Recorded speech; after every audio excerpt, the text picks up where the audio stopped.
A lot of people who are working in service industry jobs, community facing jobs in the urban core are often tasked with being social workers by default. And it's something I've seen continuously for going on 2 decades now. Some people look at that and say, well, that's not terrible. That's not terrible. Well, I'm going to tell you what, guys, if the rest of the country was at 10.8% unemployment, we'd be completely bankrupt. I know people who have, who are aware of contract language, and they're like, yeah, I'm not signing that because I'm not going to, and that spreading it all out across all the subs, they're like, nope, not doing it.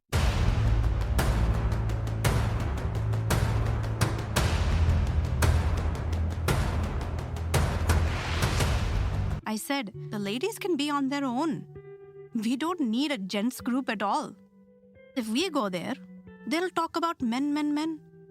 No matter how elevated we are, they will still say that we are just women and talk badly.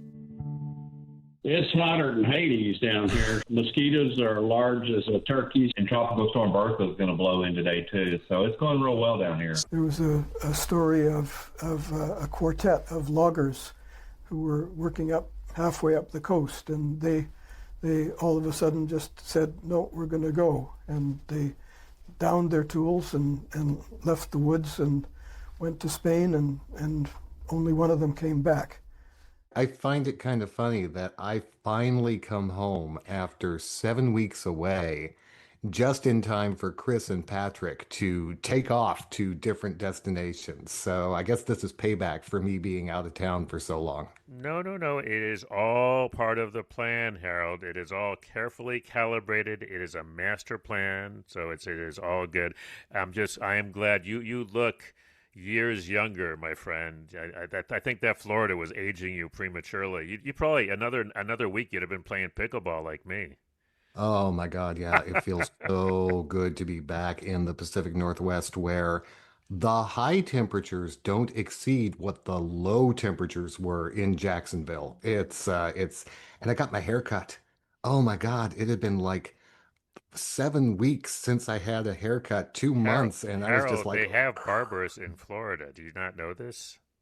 yeah, but I mean, I'm not going to say anything about the Florida barber licensure office or anything like that, but they could use some tools that I may not be familiar with, and I think I'll stick with my regular stylist. And I should keep my mouth shut because I have Lisa run the clippers over my head every couple of weeks so I got nothing here. So Patrick, you are where are you? You're somewhere in England.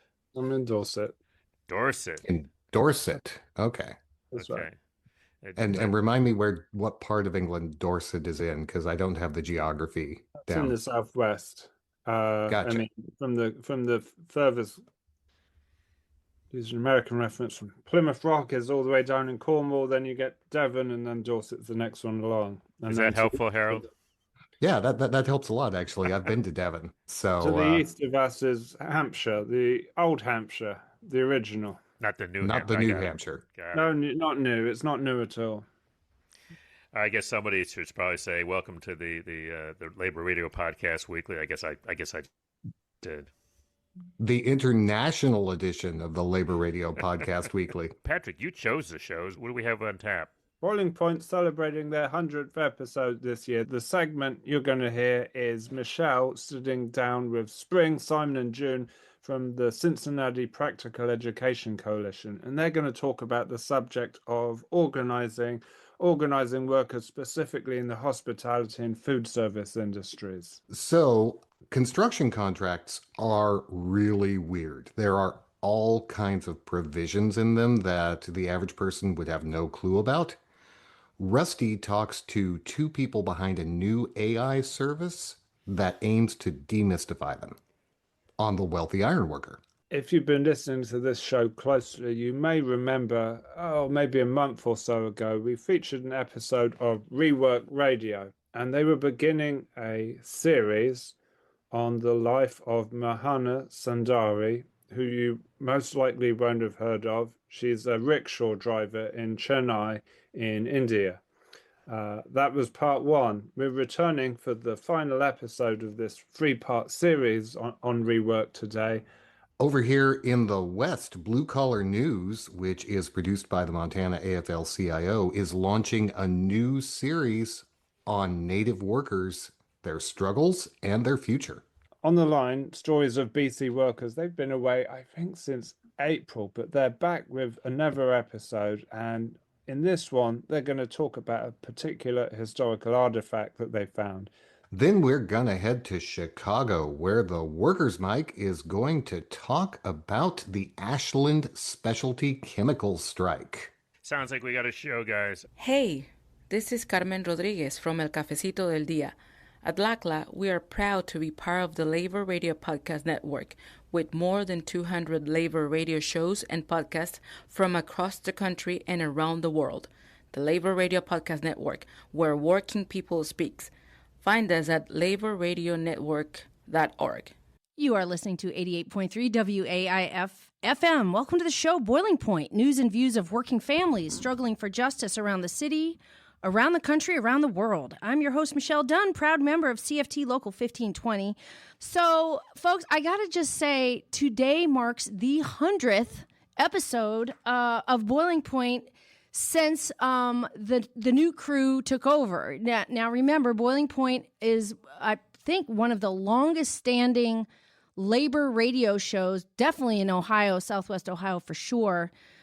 Started back in the 80s by Phil Amadon, rest in power, and others, and he held it down for many years and decades. His son took over the show later. We had him on as a special guest talking about Phil's legacy not long ago. But of course, the Cincinnati Federation of Teachers crew, we took over a couple years ago now. It's our 100th episode of the show, and we kind of changed it a little. You know, Phil used to do a lot of music. We've kind of turned it more into lots of talking and interviews and news and stuff like that. Today on Boiling Point, we'd like to tackle current events of working families, unions, the labor movement. And this week, I am so excited to have three very special guests in studio. We have Spring, Simon, and June. Hey, folks.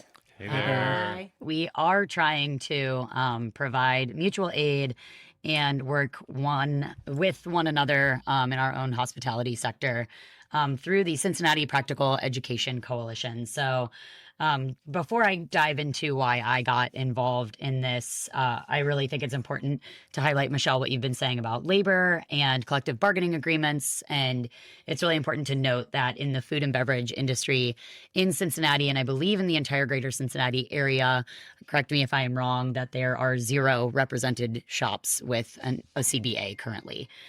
Because of that, Cincinnati Practical Education Coalition seeks to kind of step in and at the very least provide mutual aid and resource and skill sharing to folks in our industry. We do not have a collective bargaining agreement. We don't have a legal team behind us like some of the powerhouse unions and jobs locally have. So CPAC seeks to, at the very least, build community among our industry so that we don't feel alone and have solidarity in that. For me, getting involved in this group and this work was super important. I have done some community organizing. I am a bilingual Spanish and English speaker and started as a community organizer actually with the Ironworkers Union. Michelle, I think I met you then. Yes. I think that's when we first met one another, and learned a lot about collective bargaining, but also realized that that was not the world in which I wanted to continue working in. And hospitality, I was kind of thrown into a bar back position at that time, and fell in love with it. There's something so special about what we do and about the service that we provide. It's so much more than making a drink and putting it in front of somebody, than making a meal and putting it in front of somebody. It is truly changing somebody's day. And that work is so, so important. And because of that, I really sought to marry my desire to continue doing community organizing work and advocacy and community building alongside that really special service hospitality sector that we all feel solidarity in. All right, Simon, you're next. Spring touched on this a little bit, but we have a vocational base in the service industry, hospitality industry, food service, bar industry. That's the core of who we organize with. we extend out beyond that, but that is the sort of spine of things. And for me, a galvanizing experience was I've been working in the urban core with people in the neighborhood and the community since I was a teenager. So for going on 20 years now, I used to work at a TJ Maxx downtown. I when it still remember that existed. place. Yeah, right on Yep. 4th Street. Yeah. And you saw all the ways that people in the community's needs were neglected. And, they didn't have a place to use the bathroom. They struggled to find food, and it was met often with force, whether that be from the police or literally from security at TJ Maxx itself, and seeing that the blunt force hit everybody who was just trying to figure out how to get through their day was really upsetting. And it showed me that a lot of people who are working in service industry jobs, community facing jobs in the urban core are often tasked with being social workers by default. And it's something I've seen continuously for going on 2 decades now. And that's something we really do try to address in CPAC through our mutual aid work. Okay, cool. Thank you for sharing that. Here's to another successful year. And with that, don't touch that dial. We're going to have a second hour. We're going to have Clayton and Mark talking about the 100th episode of Boiling Point. Okay, don't Thanks, touch Michelle. that Michelle. dial. Thank you. Thank you, Boiling.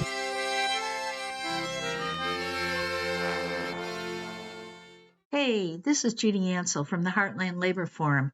We're radio that talks back to the boss, and we're proud to be part of the Labor Radio Podcast Network with more than 200 labor radio shows and podcasts from across the country and around the world. The Labor Radio Podcast Network, where working people speak. Find us at laborradionetwork.org. We've got a preview of a forthcoming series on Native workers in the West, coming soon to Blue Collar News. Yeah, I've been really impressed with how much Blue Collar News has been putting out over the past month or so. It seems like they've been putting out 3-4 episodes a week. And the Montana AFL-CIO is really looking to broaden people's understanding of who might be represented by a union. Hello, Jason Small here, Executive Secretary of the Montana AFL-CIO. And today we want to talk about a few things we have going on. So we started the Blue Collar News podcast a little while back, several months back. We began to pick up a little steam and pump some content out, and it's been wonderful. So we're going to go into a couple things we've been working on. We're starting like a 3-part series, which is going to be Natives in Labor. And this is one of those interesting things that most of the populace would know nothing about, and unfortunately, many of the tribal members in a lot of communities have no idea of how to even get started, and we're going to begin to counteract that. So, why is this important? Montana's tribal communities generally and oftentimes have nearly double-digit unemployment numbers. So Northern Cheyenne, where I live, we're at about 10.8% unemployment right now. And the Fort Belknap community is around 15.1%, which is actually looking pretty good because 3 to 4 months ago, they were nearly 20% unemployment. So those numbers, they're not good. Some people look at that and say, well, that's not terrible. That's not terrible. Well, I'm going to tell you what, guys, if the rest of the country was at 10.8% unemployment, we'd be completely bankrupt. There would be nothing going on across the board, and it'd be terrible. So we have to take that into account as you're looking statistically at the numbers. So basically, the first part we're going into is prevailing wage, Davis-Bacon, Little Davis-Bacon, and project labor agreements. The second episode we're working on, or subset I should say, is going to be apprenticeship opportunity. And then last but not least, we're going to go into one more little sector there, and it'll probably be something centered around education and tribal communities.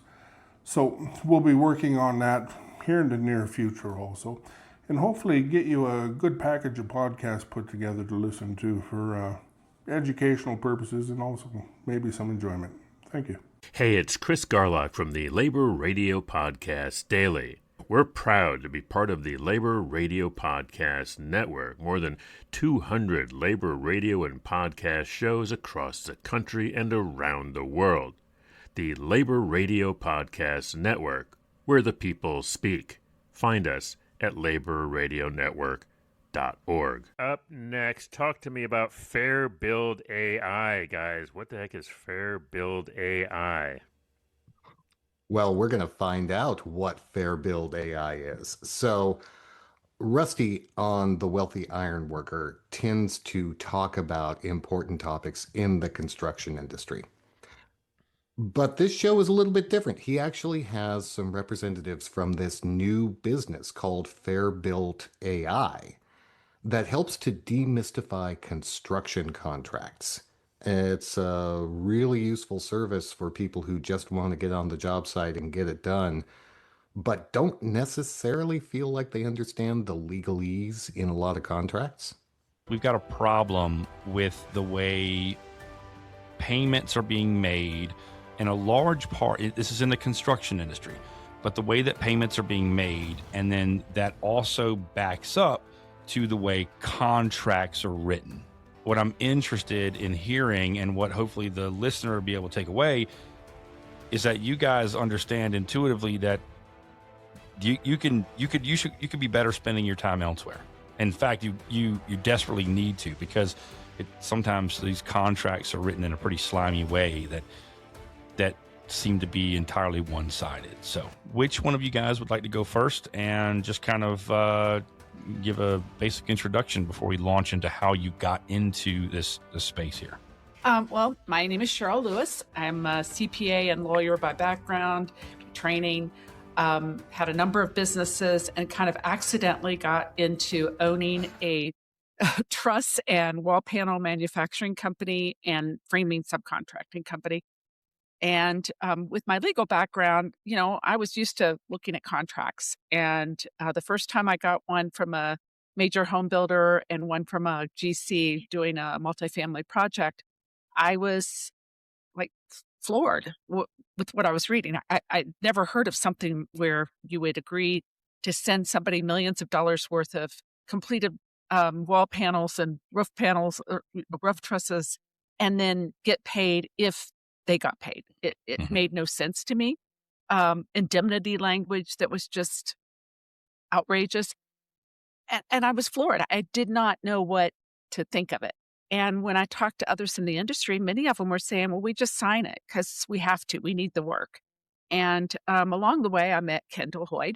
And Kendall was working on this great project called Fair Build AI, which was an AI-driven contract review platform specifically educated, training the AI to look for the issues that subcontractors and material suppliers run into that are one-sided on the favor of the GC, and help them understand what it was they were being asked to sign, and then how they might change that language and offer alternative language that would be fair to them. Yeah. So, similar origin story. I'm gonna go back a little further. My dad was a framer when I was a kid. I've been on his job. I was on his job sites my entire childhood, and then I went and got a degree in finance. But my first job out of college was at a Morrison Knudsen, which was one of the big international construction firms of the 70s, 80s, and 90s. And I worked there for about 10 years, and through a series of random events, ended up working at a small truss manufacturer in southwestern Idaho. And after a couple of years as its sort of, I guess you'd call it CFO, I became president of that company and part owner. Part of my strategy was to do bigger projects and grow revenue that way. We started seeing these agreements from general contractors that had these stunningly one-sided, drafting to that. And I think you alluded to this point earlier. I know Cheryl did, but when you were running a business like that, you don't have a lot of time to spend 4 hours with your head buried in a document. Things are going on around you at a rapid and sometimes crucial pace. Yeah. And so what happened to me was I kind of fell back into what people who didn't have a lot of experience reviewing agreements did, which is I didn't review them very well. I got to where I was kind of skimming them, and over the course of maybe like my third and fourth years in that role, I just got taken to the woodshed by a couple of general contractors, on jobs where, had I been more careful with what I signed, my rights would have been much better protected than they were. After that, I started reviewing agreements very carefully, but that's got its own kind of pain in that it takes hours to do it. So that is the underlying, sort of motivation for Fairbuild. Once ChatGPT came out and I saw what it could do, I started talking to some friends of mine that knew AI and development. That was how they made their living. We agreed that this is something we could build, and we set about building it. I strongly suspect that there are plenty of cases where people have reached back out and said, "Oh my gosh, you guys have been a lifesaver and a time saver for me." It's so many things, not just a time saver and a lifesaver. We're also an educator. And what I've found is that, one of the things about this industry is it's multi-generational, right? So Yeah. a lot of people are turning their businesses over to their children or um, younger people in their organizations. And they're finding that, all this institutional knowledge is right up here in somebody's head about contracts. So even if they've done a good job, they don't have a lot of this on paper. They don't have an SOP out there to hand to somebody and say, this is what you do when it comes to contracts. There have been some really incendiary things that seem to be wrapped up into the contracts sometimes. What are the top most pinpointed things that generals like to include in their contracts that subs that sometimes they just stroke with a stroke of a pen, sign it, and turn it back over, and they like roll over without a fight? Just what are the top things? Payment terms overall is first. Pay if pay, pay when paid, and then continued performance as part of that pay when paid. Indemnity, absolutely Yeah. huge one. And actually, one of the things we had a call this morning with an insurance broker. This is a critical one for insurance. If we can get to the point where people can see just how insurance companies can see that we're risk management for them, they don't want you to have these bad indemnity clauses in there, because that can be then you may not even have proper coverage for it, but you definitely don't want indemnity. You don't want to indemnify people for acts that you didn't have any control over. Yeah. And that has been a big issue. They keep pushing all this indemnity down. And in some cases, it's kind of a blanket indemnity, and everybody gets a piece of that indemnity that's worked on the job, whether or not they've had anything to do with it.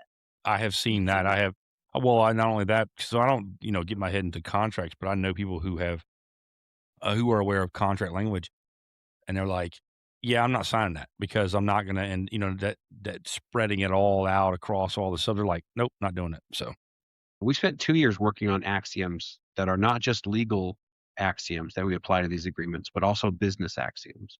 So some examples of those would be like schedule control. Every one of these agreements that you get comes out and says, we'll change the schedule when we want to, and you'll respond accordingly. yeah. Yeah. And that's, there's a couple things about that, I mean, it's kind of a difficult thing to think about giving up anyway. But if you look at the way labor is now, a subcontractor just can't throw bodies at these things anymore. Like if you get accelerated by 50%, you're probably going to end up with a lot of overtime. And in most of these agreements, you're going to eat it. Yeah. And so that's one of them. Another one is price duration. So we saw this, in when in the COVID times, when people signed agreements that said they thought the contract was going to be 18 months, and during 18 months they could absorb what is a normal amount of material price variation. Well, now we live in a world where variation is not normal, and that started with COVID, but it didn't end there.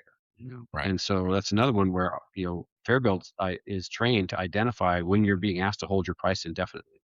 And and to make sure that you're aware of it. So those are two issues where, it's a business issue, not necessarily a lawyer issue, not necessarily one that a lawyer would even pick up. But as somebody who's entering into those obligations, you need to be aware of it. And I think tying on to that too would be the force majeure. I mean, I don't think many people think of force majeure as something that they'd even, consider. But that is basically, I don't know if you're familiar with it, basically it says if there is something that happens, whether it's an act of God or a tariff or something of that nature, like COVID, that occurs, you will be able to terminate your contract, or you will be able to have some sort of, most cases it says that you're given extra time, and both parties will have that. And in some cases it allows you to terminate if you can't, if you can't even complete the contract, which you've had an earthquake and you can't complete it. But force majeure is just a legal thing that most people didn't even think about until COVID. It was there. Likewise. Thank you so much, Rusty. All right, everybody. Thank you. Thank you. Thanks for listening.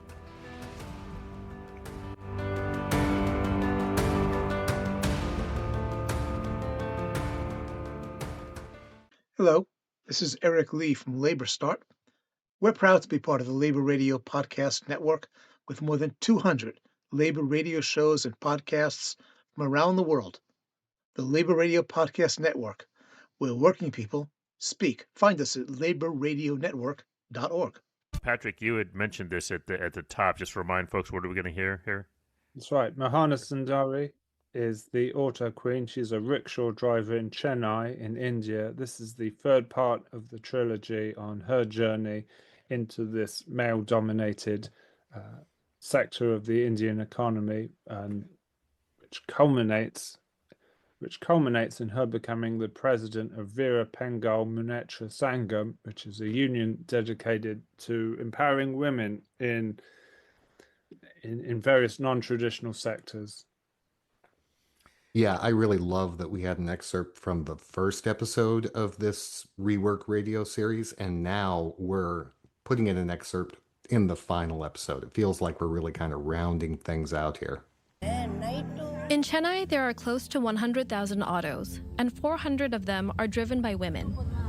What's interesting is that at least twice as many women actually have a license and badge, but they're unable to drive because their husbands or in-laws don't approve. In this final episode, Mohana shares what it's like to be an auto driver in a male-dominated industry and her path to becoming the president of a union focused on empowering women in non-traditional sectors.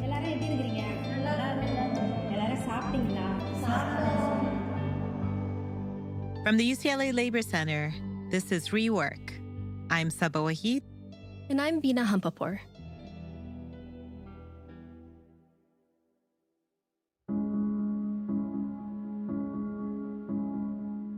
Mohana had a lot to learn about the auto industry, starting with how to pick up passengers. It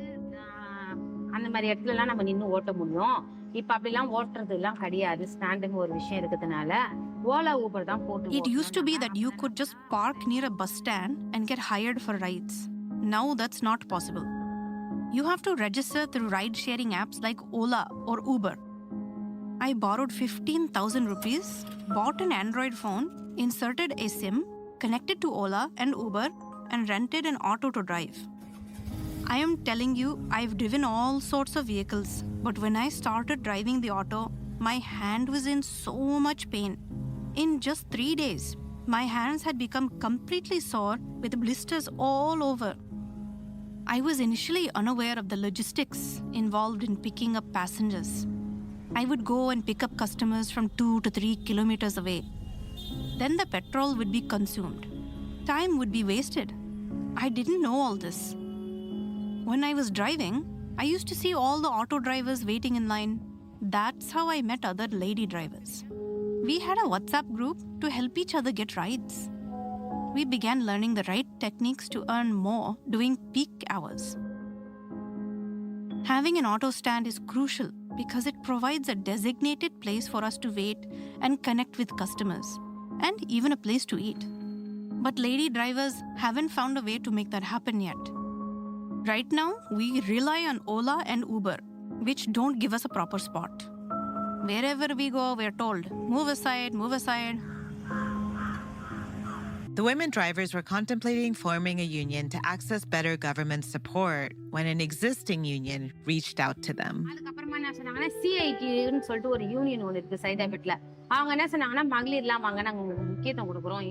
A union called CIT said they value women's participation and are willing to elevate us to leadership positions at the state level. I said, the ladies can be on their own. We don't need a gents group at all. If we go there, they'll talk about men, men, men. No matter how elevated we are, they will still say that we are just women and talk badly. In the end, our group did attend some meetings when invited, but beyond public appearances, like raising flags at events, we didn't really receive any actual support or benefits. The senior members suggested we officially register as a union without CIT. I was made the deputy secretary. I suggested many ideas, but I didn't know how to implement them fully. I often questioned the seniors' decisions, which created many clashes among us.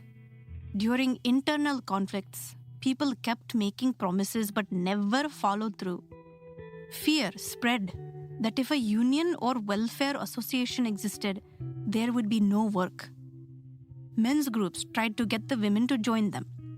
We kept accepting help from NGOs who would use us, then returning what we got. Nothing was lasting. You're listening to Rework, a production of the UCLA Labor Center. Hello, powerful people. This is Seth Harris from the Power at Work blog. We're proud to be a part of the Labor Radio Podcast Network. It has more than 200 labor radio shows and podcasts from across the country and around the world. The Labor Radio Podcast Network, where working people speak. Find us at laborradionetwork.org. That's all one word, laborradionetwork.org. Thanks. I don't know about the Ashland Specialty Chemicals strike. What are we going to learn about that?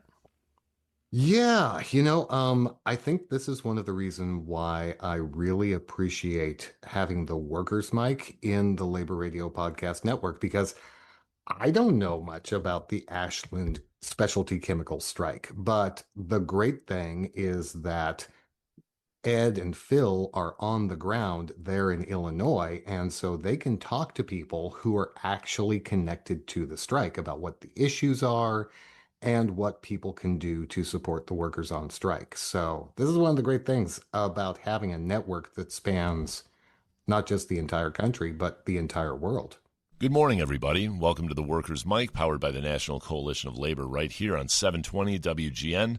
I'm Ed Maher with the National Coalition of Labor, and with me, as always, is Phil Davidson from the Mid-America Carpenters Regional Council. Good morning, Phil. Good morning. How are you? I'm doing great. How about you? It's a beautiful Sunday morning. It certainly is. We've got Charlie Singletary, the business manager of the International Union of Operating Engineers, Local 564, and International General Vice President, and then Lewis Crawford, the business agent and negotiator for the Texas City Metal Trade. So welcome to the show, guys. Thank you. Thanks for having us, Gus. Yeah, it's good to hear from you. How's everything going down in Texas? It's hotter than Hades down here, so we're having a great time. Mosquitoes are large as a turkey, so we're in Tropical Storm Bertha is going to blow in today, too. So it's going real well down here. So you got your hands full. Sounds lovely.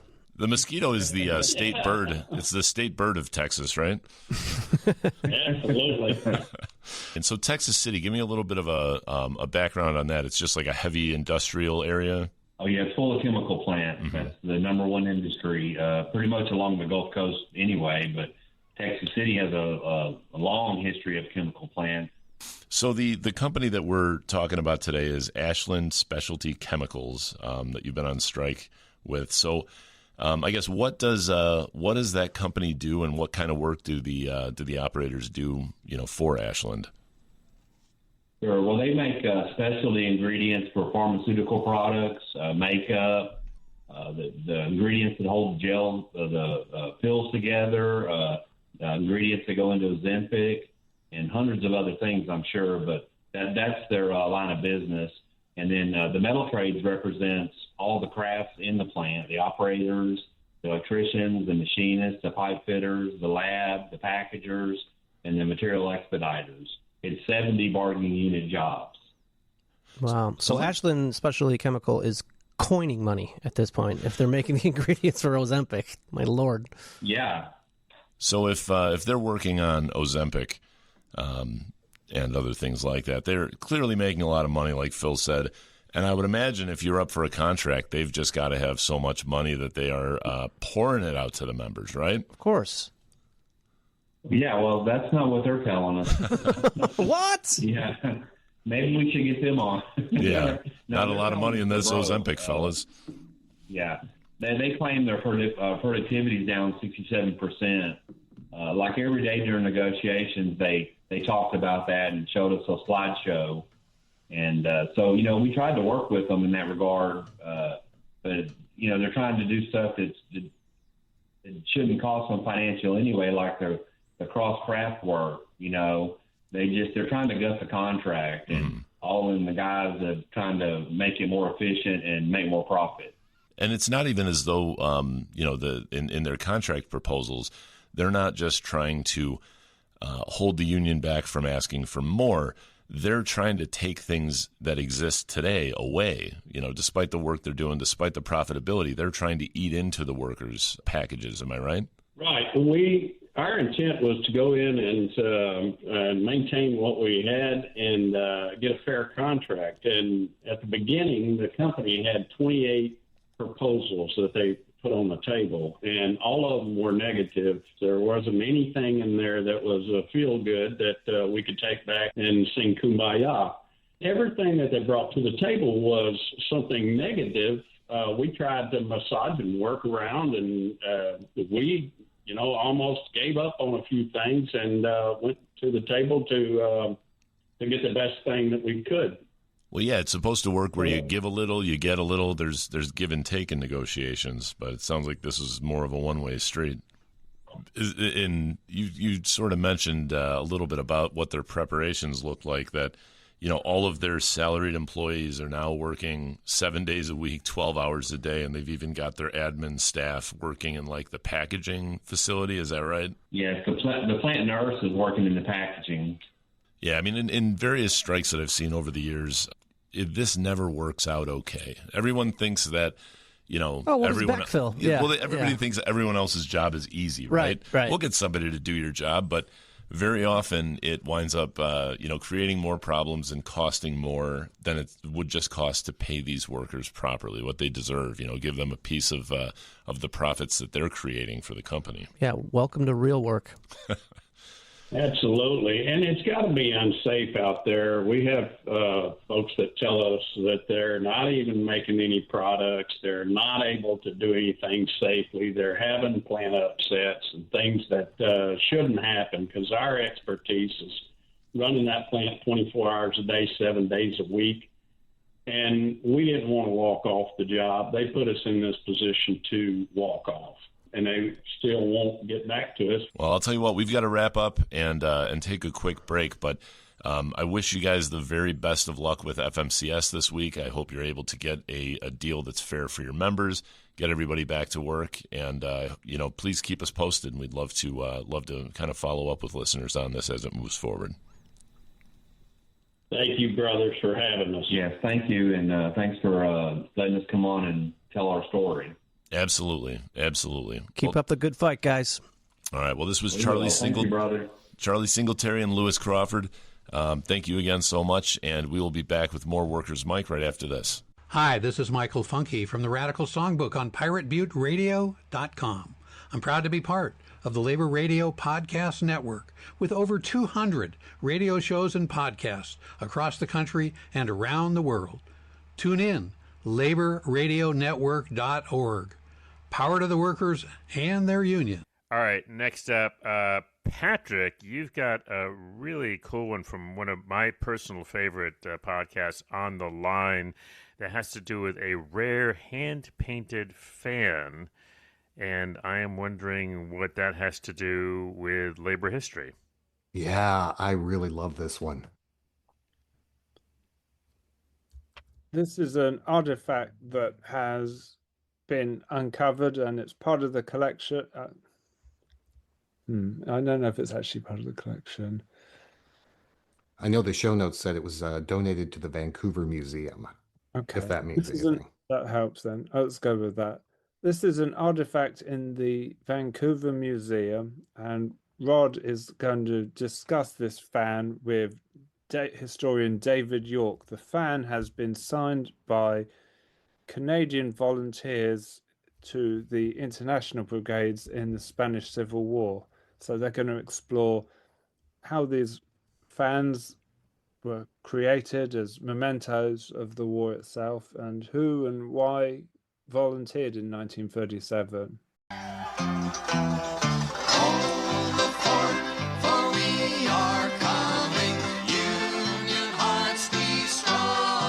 Welcome to another edition of On the Line, the podcast that delves into British Columbia's rich labor heritage. I'm your host, Rod Mickleborough. This time out, we wander a bit off topic to bring you a special episode about a remarkable Spanish fan that was recently donated to the Museum of Vancouver. The handheld fan is a moving artifact from the Spanish Civil War, the terrible conflict that pitted the democratically elected Republican government of Spain against Franco's invading army of fascists. The war lasted from 1936 to 1939. Thousands of workers and anti-fascists from around the world volunteered and went to Spain to try and stem the fascist tide. A number were from British Columbia, and on the struts of the backside of the fan are the names of some of those volunteers, signed during their time in Spain.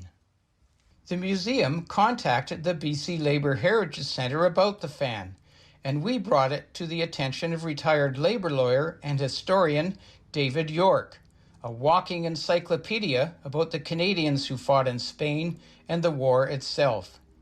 David did a deep dive to piece together the story of the fan and the individuals whose names are on the back. So how did Canadians get involved? In Canada, men started going to Spain towards the end of 1936, and many went in 1937. The Canadian presentation of that was that there was a special Canadian section of the International Brigades, and it was named the Mackenzie Papineau Battalion after the leaders of the 1837 Democratic Rebellion in Upper and Lower Canada. The truth of the matter is that for a long time it didn't actually exist. It was actually late in 1937 when the Mackenzie Papineau Battalion actually came into existence. But Canadians were there much earlier than that. And in a way, the term Mac Paps, which was the nickname for the Mackenzie Papineau Battalion, has come to actually represent not simply the people who were in that specific battalion, because many Canadians weren't. They were in all kinds of the other international brigades. But it has come to represent more or less the collection of Canadians that went to the assistance of democratic Spain. And here in BC, there were an inordinate number of trade unionists who ended up going. Could you comment on that? Mm-hmm. In British Columbia, there had been a history really developing during the Depression, largely out of the unemployed movement, where the left wing became quite strong. And when the call came to help Spain, a lot of left-wingers in the trade union movement said, yes, I want to do that. There was a story of a quartet of loggers who were working halfway up the coast, and they all of a sudden just said, no, we're going to go. And they downed their tools and left the woods and went to Spain and only one of them came back. The fan is actually called abanico, not to be confused with the sports fan known as fanatico. Yeah, just to give our listeners a visual, the fan is typical of many that you saw that had beautiful illustrations on one side, and then it was the struts on the back side that the names were written on the little struts of part of the fan. Yes, it's a sort of a index card of names very, very interesting collection of people. It appears now that it was a not uncommon practice in Spain for groups of the International Brigade volunteers when they were at rest or not on the battlefield to get together and sign up these fans. I think essentially as souvenirs and mementos of what they had gone through together. In one case, I know that the personnel of a particular military unit all signed the fan and gave it to their commander in appreciation. So actually his name doesn't actually appear on the fan, but everybody else's does.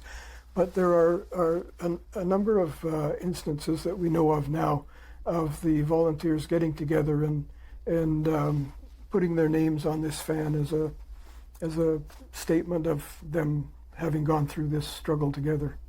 This has been a special edition of On the Line, telling the inspiring saga of Canadians who took up arms to fight fascism in Spain and the moving memento of their heroism, recently donated to the Museum of Vancouver.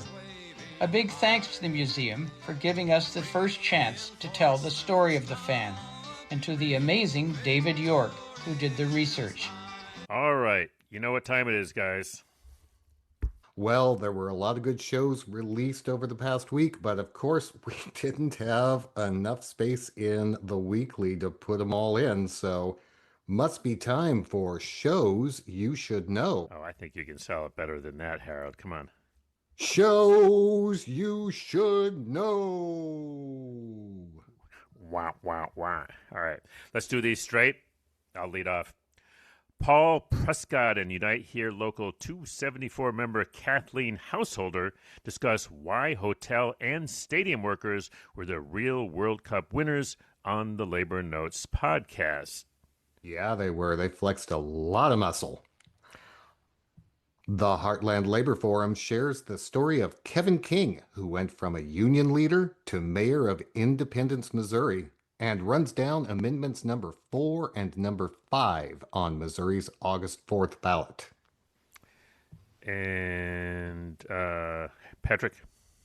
Bill talks with Tim Wheeler about his new book on prolific union organizer, the first president of the Maryland D.C. CIO, and prominent Communist Party USA member George A. Myers on Maryland labor history.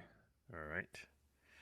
Scott encourages his listeners to support WestJet flight attendants if they go on strike on the Canadian Union Podcast for Employees. CUPE. You know, I live in Bellingham, Washington, which is right across the border from Canada, and just heard a story on Canadian radio this morning about how negotiations are going. And? Yeah, they could be going on strike.